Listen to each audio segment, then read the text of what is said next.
नमस्कार, news capital express देख रहे हैं आप। मैं हूं आपके साथ गुंजन। मध्य प्रदेश की 6 लोकसभा सीटों पर पहले चरण का मतदान संपन्न हो गया। प्रथम चरण के लोकसभा चुनाव के बाद मतदान प्रतिशत को लेकर जो आंकड़े सामने आए हैं उसे लेकर कांग्रेस हमलावर नजर आ रही है।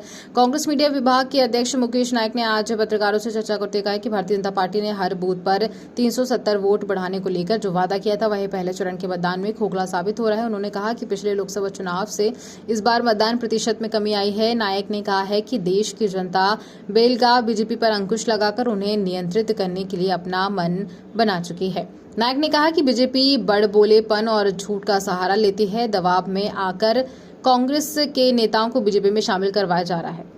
6 सीटों पर चुनाव हुए हैं।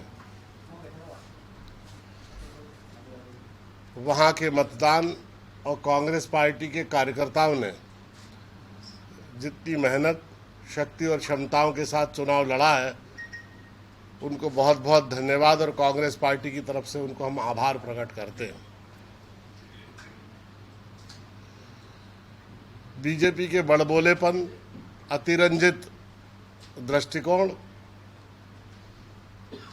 और निरर्थक भाषणबाजी का ये नमूना है। अमित शाह ने 25 फरवरी को ये कहा था कि हर पोलिंग पर 370 वोट भारतीय जनता पार्टी बढ़ाएगी, और उस बयान की कंटिन्यूटी में बीडी शर्मा ने 11 अप्रैल को छतरपुर में, ये बयान की कॉपी है, ऊपर उसमें मार्किंग है, 11 अप्रैल को छतरपुर में ये कहा था कि हम हर पोलिंग बूथ पर 370 मतदाता बढ़ाएंगे, वोटिंग बढ़ाएंगे, और इस तरह से 64,523 मतदान केंद्रों पर लगभग 10% वोट भारतीय जनता पार्टी का बढ़ेगा। पहले चरण का जो मतदान हुआ है 6 लोकसभा क्षेत्रों में, उसमें वोट परसेंटेज के बारे में आप सब लोगों को जानकारी है, लेकिन फिर भी मैं याद दिला देता हूं कि छिंदवाड़ा में पिछले चुनाव की तुलना में 3.2% मतदान कम हुआ। सीधी में पिछले चुनाव की तुलना में 15.2% मतदान कम हुआ। 15% मतदान कम हुआ। 18% कम हुआ। जबलपुर में 9.49% मतदान कम हुआ। जबलपुर में 9.49%। शहडोल में 12% मतदान कम हुआ, और मंडला और बालाघाट में 5% मतदान कम हुआ। तो ये बीजेपी के बड़बोले, जो भारतीय जनता पार्टी के अध्यक्ष हैं बीडी शर्मा जी, उनसे भी बड़े ढपोल संख अमित शाह जी, जिन्होंने कहा था कि 370 वोट हर पोलिंग बूथ पे बढ़ाएंगे, इसके लिए बीजेपी के स्थापना दिवस पर इसमें लिखा है 4 लाख कांग्रेस के लोगों को बीजेपी ज्वाइन कराएंगे। तो मैं उनसे ये पूछना चाहता हूं कि हर पोलिंग बूथ पे 370 वोट जो बढ़ाने का आपने कहा था, और अमित शाह ने, इस हिसाब से तो इस चुनाव में 10% वोट ज्यादा होना चाहिए। होना चाहिए कि नहीं होना चाहिए? 10% वोट बढ़ना चाहिए। हम लोगों ने ये कहा कि कांग्रेस पार्टी के पलायन का जो फर्जी आंकड़ा ये दे रहे हैं, इनका उद्देश्य केवल इतना है कि साइकोलॉजिकल वॉर में कांग्रेस को पराजित मानसिकता की पार्टी दिखा सके। बीजेपी के कार्यकर्ताओं में देखी गई। 11 अप्रैल को बीडी शर्मा ने छतरपुर में एक बात और कही कि मध्य प्रदेश के 7.5 करोड़ लोगों में से 2.5 करोड़ लोगों को उन्होंने गरीबी रेखा से बाहर निकाल लिया है।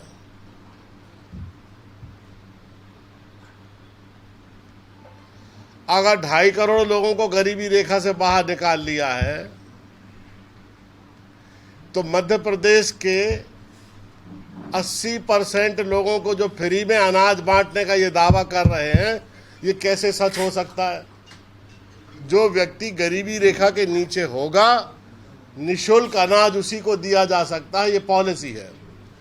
और जब कांग्रेस पार्टी के नेतृत्व में मनमोहन सिंह जी की सरकार में फूड सिक्योरिटी बिल बना था, तो फूड सिक्योरिटी बिल का भोजन का अधिकार जिसको कहा गया, इस माननीय श्रीमती सोनिया गांधी ने मुझे पूरे भारत में इस बिल के जो कंटेंट है और उसकी जो आंतरिक संरचना है उसके प्रचार प्रसार के लिए मुझे राष्ट्रीय प्रवक्ता बनाया था। और मैंने भारत की सभी राजधानियों में जाकर पत्रकार वार्ता ली थी और फूड सिक्योरिटी बिल को लेकर प्रचार किया था। जो मेरी जानकारी है, भोजन का अधिकार और फूड सिक्योरिटी बिल को लेकर वो ये है कि ये मुफ्त में अनाज उसी व्यक्ति को दिया जा सकता है जो आर्थिक सीमा रेखा से, गरीबी रेखा से नीचे जीवन यापन करता हो। अगर इनने 5.5 करोड़ लोगों को गरीबी रेखा से ऊपर उठाया है तो ये 5.5 करोड़ लोगों का जो अनाज मध्य प्रदेश में ये मुफ्त में बांट रहे हैं, ये कौन लोग हैं?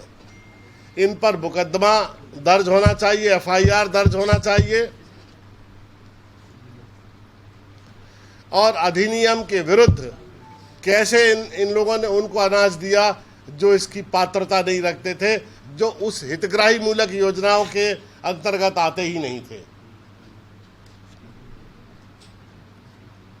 का बजा के ये प्रचार कर सके कितना भारी माइग्रेशन बीजेपी की तरफ हो रहा है और कांग्रेस का कार्यकर्ता पार्टी छोड़ के भाग रहा है।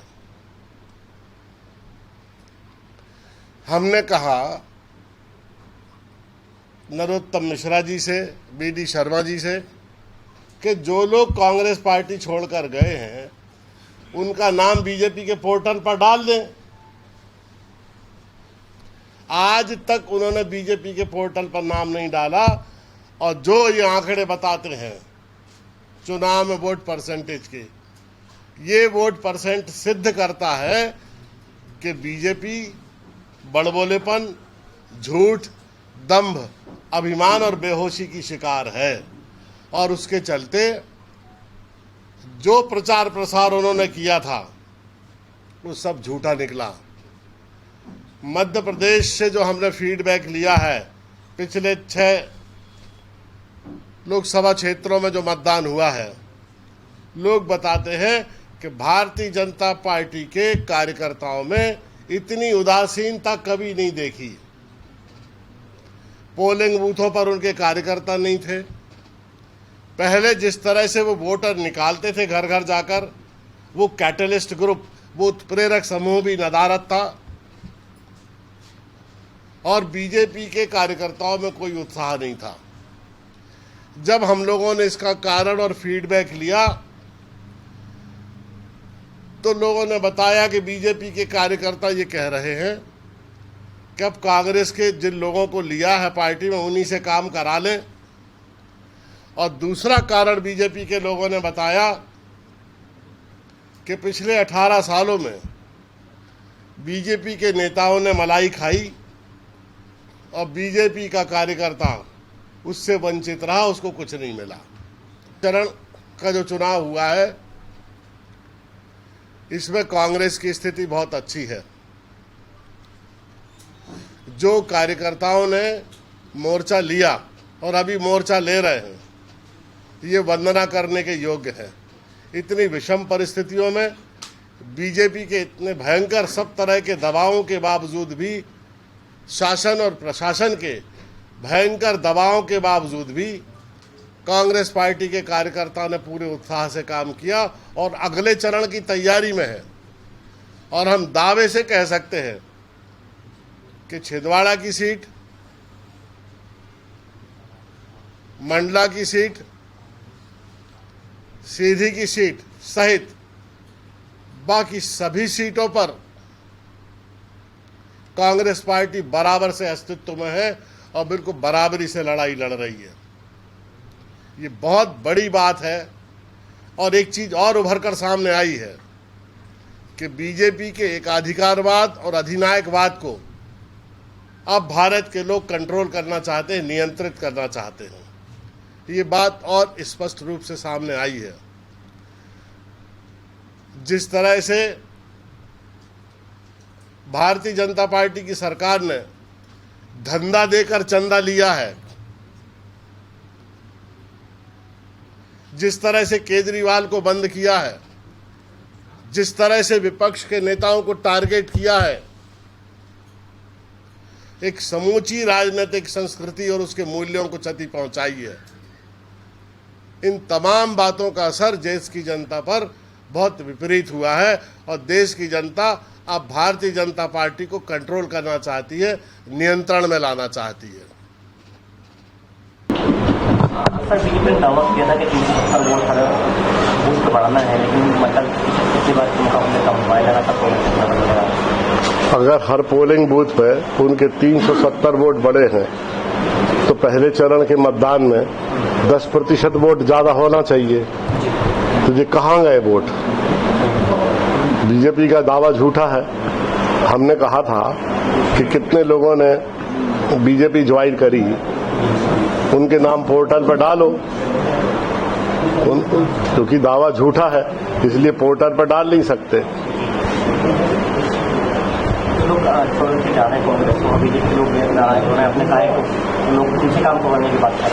पहले चरण में बीजेपी के कार्यकर्ता में जिस तरह की उदासीनता रही है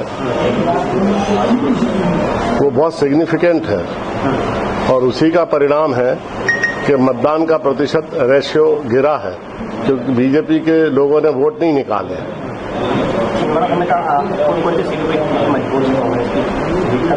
जो 6 लोकसभा क्षेत्रों में चुनाव हुए हैं, 6 सीटों पर कांटे की टक्कर है और 3 सीट कांग्रेस की भी बिल्कुल स्पष्ट है, जिसमें छिंदवाड़ा, मंडला और सीधी सीट पर कांग्रेस का पलड़ा बहुत भारी है।